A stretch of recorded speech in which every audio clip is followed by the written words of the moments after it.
સામર્થ્ય ઝળકતું હતું। તારીખ 19/8/2016 સારંગપુર।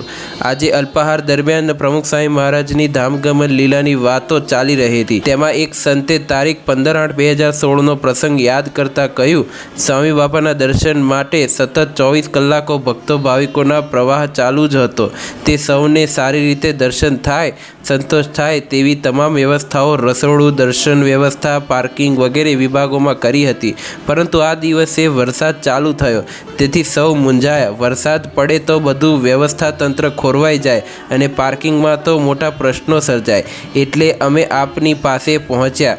અમે વિનંતી કરી કે વરસાદ હમણાં બંધ રહે તો સારું। ત્યારે આપ હાથનું લટકું કરીને કહેલું કે બાપાનો સમયો છે, કાંઈ નહીં થાય, મહારાજ નહીં પડવા દે। અને ખરેખર ટાંપીને બેઠેલો વરસાદ વેરાઈ ગયો। પ્રસંગ નિર્વિઘ્ને સારામાં સારી રીતે પાર પડ્યો।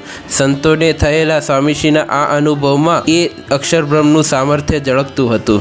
જય સ્વામિનારાયણ।